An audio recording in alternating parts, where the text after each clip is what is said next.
अगर कोई मेरा भाई, जैसे अभी अरब ममालिक में काफ़ी सारे हमारे भाई बैठे हुए हैं, तुर्की में है, मलेशिया में है, वहाँ पे मजदूरियाँ करने गए हैं, अगर वो यूएसए का वीज़ा अप्लाई करना चाहें लेकिन पाकिस्तान ना आना चाहें, वहाँ से ही कोई ऐसा प्रोसेस है कि जी वो जी। वहाँ से ही अप्लाई हो जाए, जी जी, उर्दू में उनका इंटरव्यू हो जाए? मैंने ऑलरेडी सऊदी अरब से, दुबई से, मलेशिया से और साउथ अफ्रीका से यूएसए के वीज़ाज लगवाए हुए हैं।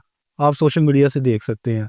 पाकिस्तान आने की ज़रूरत नहीं है, जस्ट हमें व्हाट्सएप करने हैं डॉक्यूमेंट, हमने DS-160 फॉर्म फिल करके भेजना है और इंटरव्यू की तैयारी करवानी है। सेम प्रोसेस है, कोई डिफरेंस नहीं है।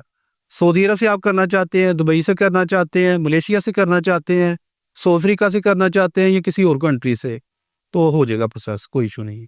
तो उसके चार्जेस भी सेम है या? सेम चार्जेस हैं, कोई एक्स्ट्रा नहीं है। उधर ये है कि अपॉइंटमेंट जल्दी मिल जाती है काफ़ी कंट्रीज़ में, तो वो चार्जेस बच जाते हैं अपॉइंटमेंट। हमारे यहाँ ना स्टेटमेंट को बिना समझा नहीं जाता।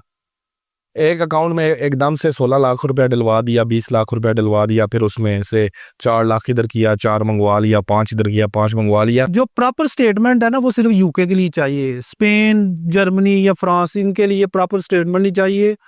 बिजनेस की ट्रांजैक्शन बिजनेस में करें और जो पर्सनल ट्रांजैक्शन या सेविंग है वो पर्सनल में करें तो इंशाल्लाह वीज़ा लग जाएगा।